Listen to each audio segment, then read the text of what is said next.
So look, guys, my baby is growing. I'm gonna have a new one of these big guys. See, my baby is growing. She's gonna open up. She's opening up right here. I'm so excited. I cannot wait for her to unfold. So anyway, I had to talk to y'all because I was supposed to do my part two, but I never did the part two, right? Why? Because it makes me cry to think about Wayne, okay? Sorry. I still cry to this day about Wayne. So when I talk about him, it's hard. So part two.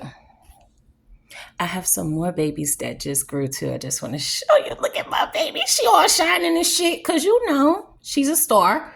She been with me the longest. I had this plant so look, this one grew in, and then this one grew in, and then I got, Grumpy over here. I gotta show y'all Grumpy. Look at Grumpy. He mad as hell. Grumpy mad as hell at all times, but you know, it don't matter because he's my protective baby. He used to be, all right. So when I bought this plant, I used to have all the 7 dwarfs outside my window in the front and on the side of my house, right? Because Snow White, that's my favorite Disney character, right? So somebody knocked Grumpy off the fucking windowsill. And every day I would put him back on there, and they kept knocking him off. He the only one they kept knocking off. They broke my baby legs. Look at his legs. But I still got him. Still got my baby. That's my baby Grumpy. Yeah. So anyway, I got another baby growing right here behind Grumpy. Can't wait for that baby to bust out. Okay, so back to part two. So look. So I think I ended it where I told him that he was going to die, right? Because he came to me all excited to tell me about what happened as far as him joining the gang. And I was so mad because I saw the vision of him dying. But it's weird, right? Because he had a short haircut at the time. So when I'm seeing the vision right before my eyes, I'm like, in my head, I'm like, that can't be him. Like, I'm in denial still. I don't want to believe it's him, but the words just flew out my mouth. Like, God was speaking through me to him. And I couldn't control that. Like, I couldn't let my thoughts say, well, that could possibly be somebody else, you know, because he got a haircut. He don't got dreads. But after I told him that, we hadn't spoke, you know, I broke up with him for sure. Like, we never got back together. And he was... whatever he had going on, you know, he used to curse me out every day walking to school. I would walk past his house to go to the fucking, to walk to my school. And because by this time I was in high school, I went to St. Vincent Academy. So it's like an all-girl Catholic school. And I would walk past and he would say, he would try to speak to me at first and I would ignore him and keep walking. And then after that happened for a few days, he would be like, all right, fuck you, bitch. Fuck you, bitch. Every morning he'd be standing on the porch waiting for me to walk by so he could try to speak to me. And if I ignore him, he'll say, fuck you, bitch. So I kind of got used to it. And at first it hurt my feelings, but then after a while, I'm like, yeah, he just tight, whatever. So after the 9th grade, I think he ended up getting locked up. So I was in the 9th grade. He was in the 10th grade. Whenever he got locked up for some type of attempted murder on somebody, he was in jail for like 5 years. I think it was like a gun charge or something. I don't know. You know, I never paid attention to none of that. I just knew like he was there and then he wasn't. And then everybody was telling me he was locked up. So fast forward, I graduate high school. I go away to college. My stalking ass baby dad came down there trying to admit, like, he wasn't my baby dad at the time, but you know, stalking ass boyfriend who cheated on me.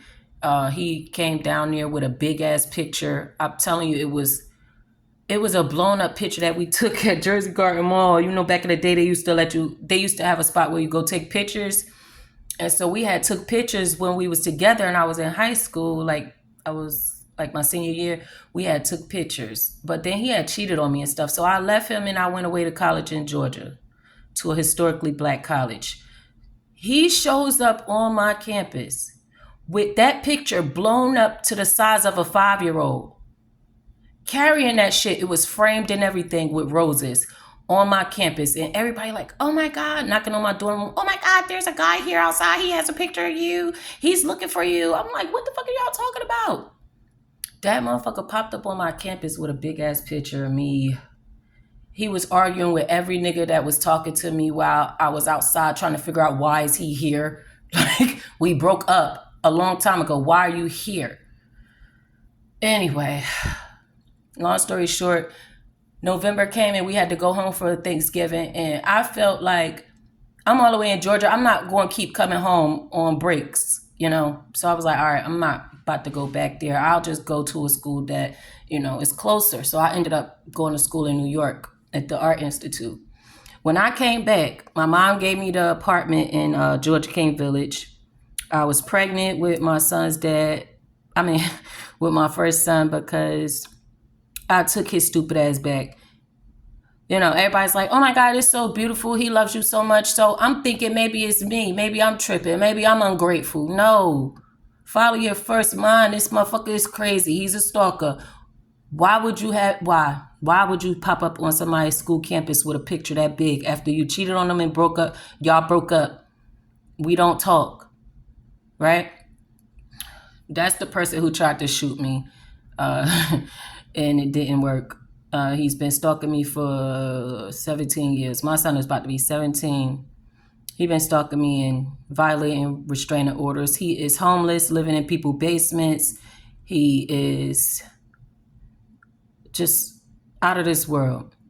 So I'm home and my son, I think he like 7 months. And my friend Sade, she called me. She was like, wait, guess who here? So I'm like, what you talking about? Who here? And she like, Wayne here. I said, Wayne, where? She's like, he at my house. He want to see you.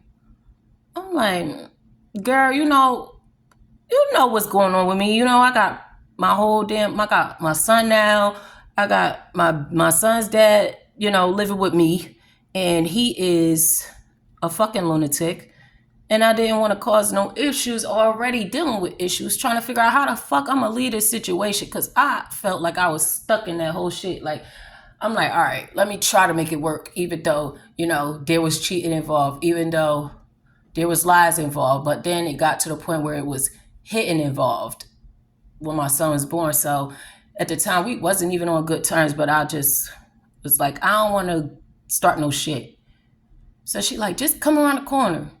So we live in like townhouses. So I walked around the townhouse, went down the road to her, and he's standing on the porch of her house. So I walk up the stairs to get up there, and he's standing up there. He got dreads, and his dreads is like neck length at the time. So it reminded me of the dream, the person with the dreads. So now I'm scared. I'm like, oh shit, it really was him. But he alive, so it's okay. Like, that's what I'm thinking when I'm walking up to him. Oh, Lord. So we start talking, and I'm like, you know, I got a baby. I just had a son. Yeah, his name is Zion or whatever. And he like, oh, congratulations. He was happy or whatever, but, you know, not too happy, but he was happy to see me and stuff. And my son's dad, he never knew that I was messing with Wayne before, because, I mean, we all went to the same high school, but I didn't know that, you know, I don't know who. And he was jealous of Wayne. But me and Wayne was friends. Like, we never had sex or nothing. Like, we was 8th grade, 9th grade, first love type shit. So all the stuff that we used to do back then, where he used to come sneak in my house through the back door, and we would just sit in the kitchen and talk all fucking night while my mom upstairs sleeping and shit. And then the next day he'll meet me and we'll walk to school together. That was our relationship. I loved him to death. And even when we wasn't together, I was like, you know, that's still my friend. I'ma still be his friend. So when he got out, I didn't mind being around him, talking to him and shit. But my son's dad, he didn't like that shit. So I was like, all right, well, I can't really, told him I can't really be around you. I know my shit with my son's dad ain't, you know, all the way together, but I'm trying to respect my household and, you know, what I got going on. Me and my son's dad ended up breaking up, but he didn't like that I was still friends with Wayne still after the breakup. So one day I had came home and Wayne was like, he asked me, he said he wanted to start over, right? He wanted me and him to start over because he knew me and my son's dad had broken up. So he like, I want to start over with you. He wanted to have a kid with me. And I'm like, no, I just had a baby. I'm not doing that. But, we could take it slow. We could start talking or whatever. So he was chilling at my house every day, when I get home from work and when I get out of school and I get my son out of daycare, all of that. And one day, he was getting ready. I think it was it was November because I did see it was like around the time Barack Obama had got elected and everybody was celebrating. And so a lot of people was going out that weekend to the club and he was too, but I wasn't. I don't really do clubs like that. I never did. But I was on the street team. So like before I had a child, I was on a street team, which is like where one is called Dollars Make Sense. So it's DMS. I was on Dollars Make Sense. And he was on the Hit Squad team. So he was like one of the party promoters. I was a party promoter too.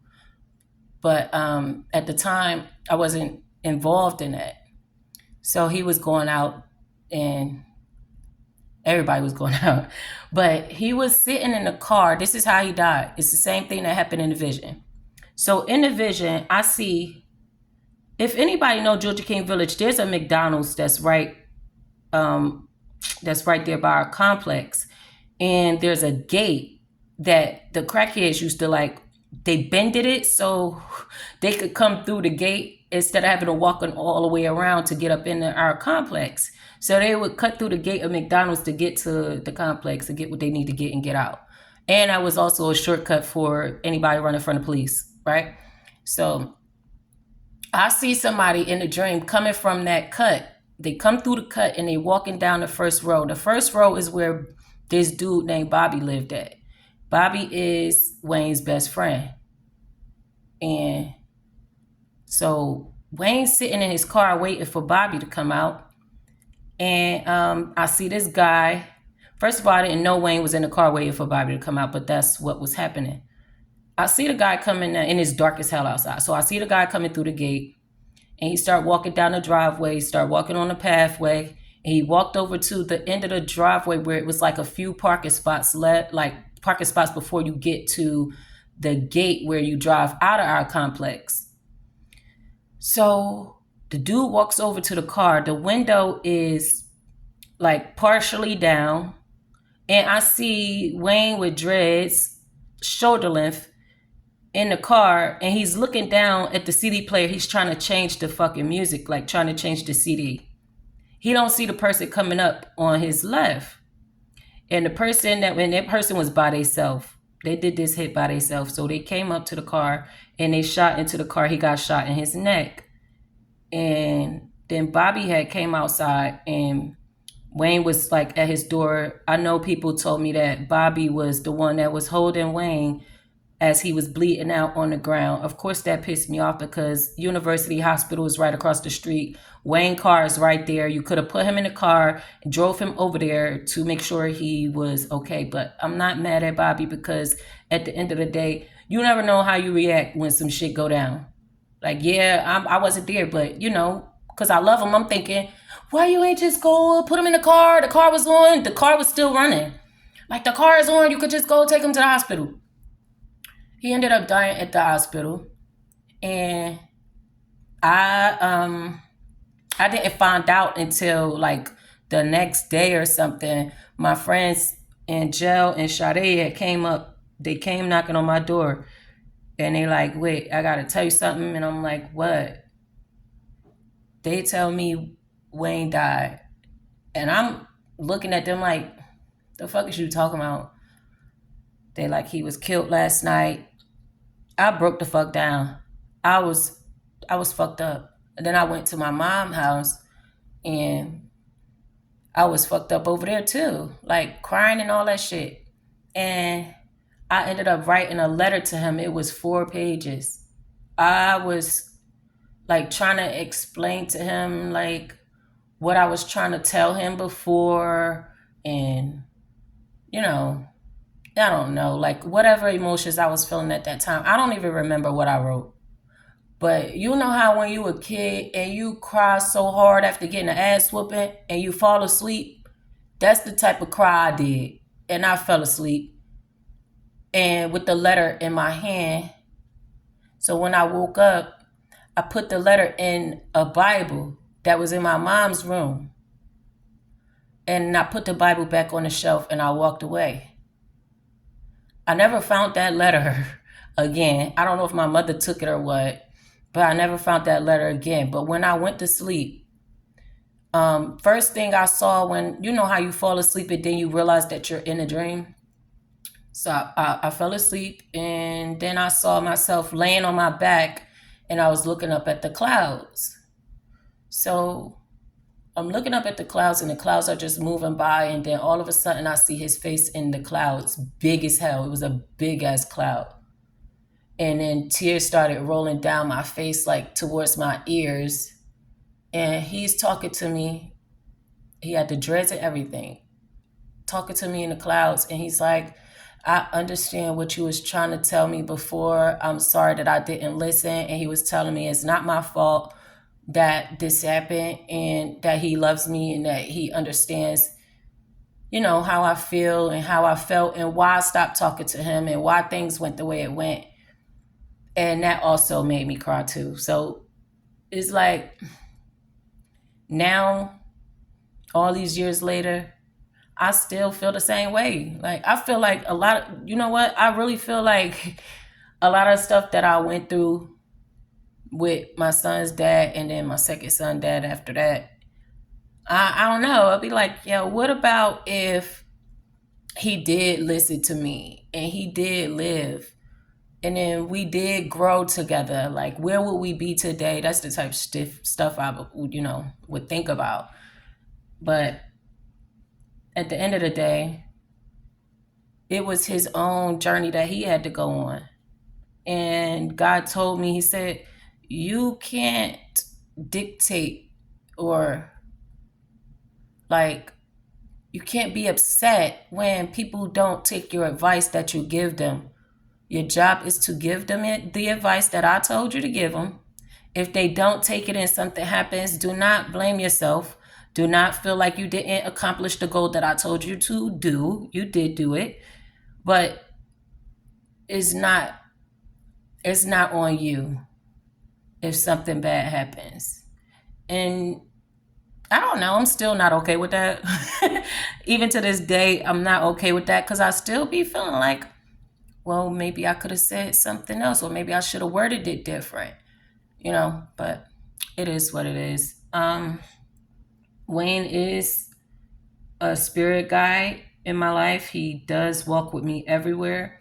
I remember one time I was renting a hotel room during this whole shit with this domestic violence situation. And the lady, I went to the desk to rent the hotel room and she asked me, she said, who is that? Who's those two guys behind you? And I said, what they look like. So she described them. And I said, oh, that's Wayne. I said, he always walk with me. And I was telling him, like, I'm telling them that the other guy was another one of my, people that I grew up with, best friends. His name is Ali Harris. He ended up getting killed by a police officer. And I went to his funeral. That was the first funeral I ever went to. He was my best friend from middle school. And like me and him I used to run halls with the boys. Like we would, we went to Morton Street Middle School in Newark. And I used to run halls with Ali and this boy named Michael and this boy named Tyrone. I was a real tomboy. I never really fucked with girls because girls was always jealous of me. They always pulled my hair, always talked about me, always shunned me, never wanted me to be around them because I was cool with all the boys. And all the boys that I was cool with, they liked. So they thought that them dudes like me, but really I'm sis. Like still, I'm sis. If I go back to the hood, everybody call me sis. You will never, ever, ever hear somebody say I was some type of hoe. I was out here fucking. I was out here doing anything. It's never going to happen. And my son's dad, his name is Michael. He he told me when he's from Camden, but he told me when he got locked up in Newark, he found out how many niggas fuck with me, and he's like, why the fuck you got more stain in the hood than niggas do that's in the gang? And I'm like, mind your fucking business. I'm sis. Like, what the fuck you thought? You thought I was one of these dumbass, dirty ass, slouch ass bitches from Newark. I'm not. I'm really little sis, and they'll do anything for me. So you better watch your mouth when you in here talking about me. And I guess they showed his ass what the fuck it was, because that's the nigga who has been, trying to kill me over fucking money, paying people to try to kill me. And I'm sure he didn't say that shit in there because they probably would have offed his ass. But yeah, he found out quick that he can't go in my hood and talk about me in no fucking county jail. You're not going to do it. It's not going to happen. But I did want to do that part too, so y'all can know that Wayne did come to me after his death, and he did explain to me that he got my letter. He knew what I was talking about, and he understood what I meant when I was trying to warn him, you know. But I think that's it for the night. I just wanted to get that story out. But yeah, my son's dad, my second son's dad, he got an inheritance from his father's death. And then he tried to use that money to pay people from Camden, Burlington County, Mercer County to kill me. Why? Because I broke up with him again. It's something wrong with these Leo ass niggas. Like he's a Taurus, but he has a Leo moon. And then my first son's dad, he's a Leo. They don't understand. You can't do what you want to do to people and think they're going to still be with you. And even if I'm still around you, bitch, I'm making my own plans to get the fuck away from you. You think it's a game. I know what kind of plans you got for me. I know how people anger be. And I know that when people anger get the best of them, they'll do anything for their pride. And that's that Leo shit, that ego shit, that pride shit, that gotta have control over everything and everybody. Even if I do you wrong, you better not say nothing. You better not leave. Because then I'm going to do something to you type shit. Yeah, that's the type of shit they be on. But, oh, wait. Damn, God told me to tell y'all this too. So yesterday, that was the April 4th. That was the solar eclipse, right? I went to sleep in the daytime for I think I went to sleep for 6 hours. I was tired as fuck. And in the dream, God showed me that my first son's dad, the Haitian, who had his brother helping him to set me up, that motherfucker died. There's a whole funeral for him.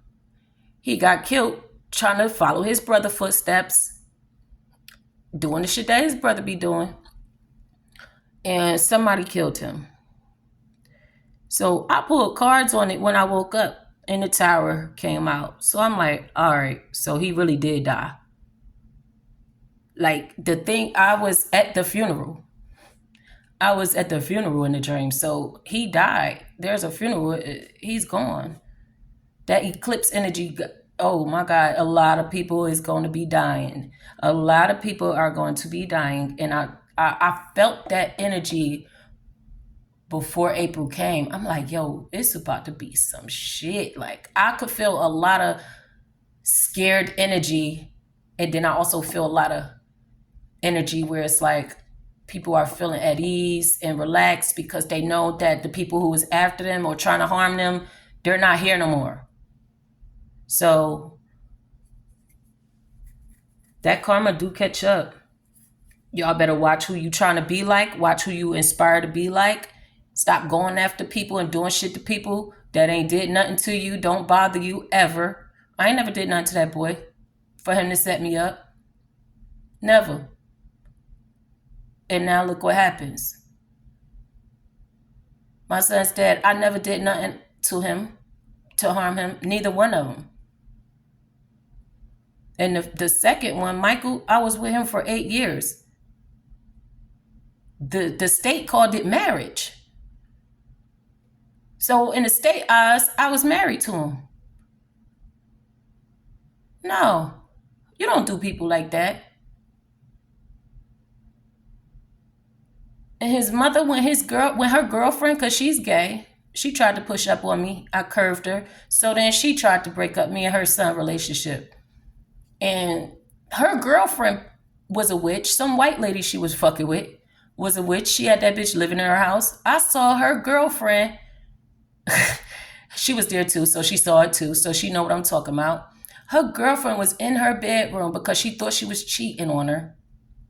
She was in her bedroom with a fucking voodoo doll, blowing smoke on that bitch and spitting on it, spitting vodka on it.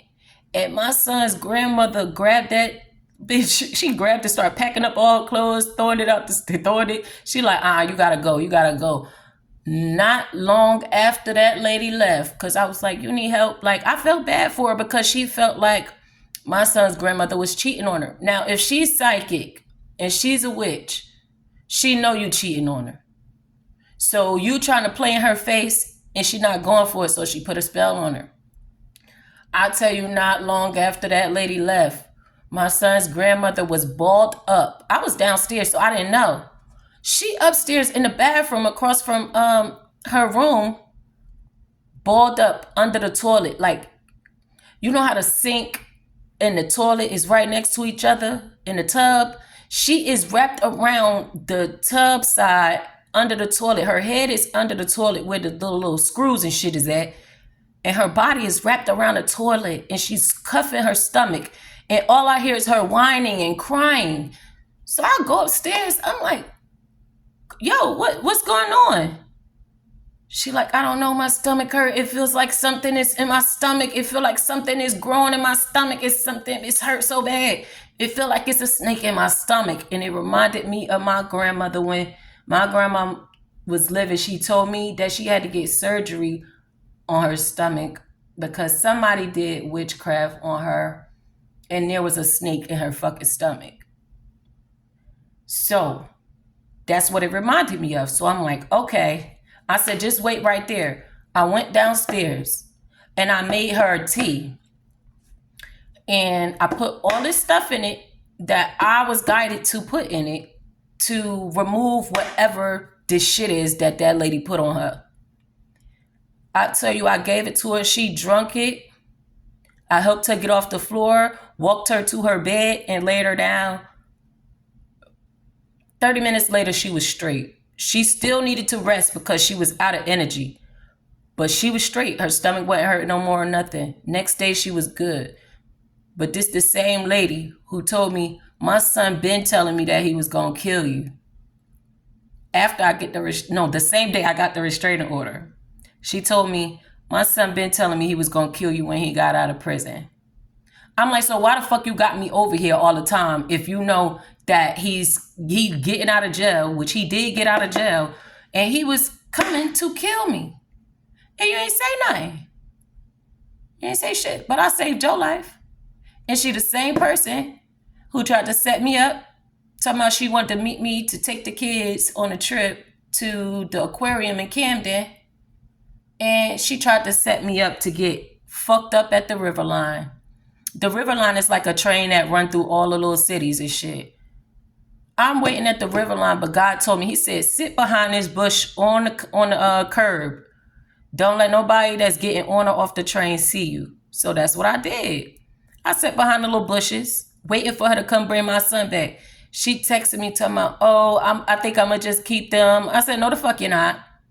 No, the fuck you're not. Bring my kids. You said you was going to be here about 5. You should be here. I'm already waiting. So she knew I was at the River Line.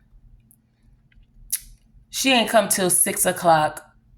So I sat there all that time waiting for her. She thought something was going to happen to me in between time. Nothing happened. So she pulled up and my kids got out the car. While I'm walking over to the car from behind the bush, some boy that was sitting at the fucking river line, but first of all, he got off the train that was coming from Camden and was sitting there. I seen him. A train came to go to Trenton. He did not get on that train. A train came to go back to Camden. He didn't go on that train. So that whole hour, I'm looking at this nigga like, oh, you think you so fucking slick. And he looking around looking for me to walk up from the way that she figured I'm going to walk from. I did not walk from that way. I took a different route, dumbass hoes. So when I walk over to my sons, the dude was like, hey, yo, what's your name? And I ignored him.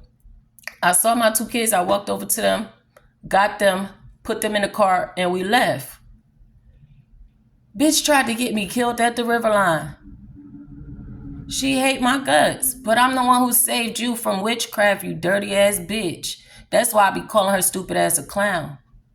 And that's why my baby dad be mad, because I'm going to tell you, your mother, your aunts, and whoever about themselves. And that's another thing too. My first son's dad, his dad just got killed a few years ago. I think it was 2016. He was killed with witchcraft. And they were saying he had Alzheimer's. He didn't have Alzheimer's. And then my second son's dad, the grandmother, I went to like a Thanksgiving. I used to go to all of their little family events, every year and shit. And Thanksgiving, I was sitting there at the table with her, talking to her, and she like, my sisters, I hear her sisters and all of them talking about her, talking about how she, she's got Alzheimer's and she don't know what's going on. But really, she just be sitting there listening to them. She don't pay their ass no mind. She was like, I know they talking about me and I know what they be trying to do to me and it's not going to work. And I was like, I'm so glad that you not the only one here that be peeping these people, because I was sitting there feeling bad. I love his grandmother to death. She's nice as hell. She's always been nice to me. And she told me one day when I had went to go see her, she was like, I love you. You dress just like how I used to dress when I was younger. She basically felt like the clothes that I was wearing and my style and everything, the way I behave, my personality is how she was when she was younger. And she was just like happy to see it. Like, and so me and her, we used to vibe, watch TV together and shit with the kids and stuff. But we would have full blown conversations. But when her family members come around, she quiet as a motherfucking mouse. They don't even know that she know what they be saying about her, how they feel about her or nothing. So that's another thing I wanted to get out too. Stop playing in these people's face. Just because people don't say nothing don't mean they don't know. And just because people die, you get away with witchcraft and they die, don't mean that their spirit ain't still here looking for justice. And I'm going to always speak on it. If any, I'm a medium. So if any spirit comes to me that's been murdered or mistreated and they got a message they want to get out, I'm going to say it.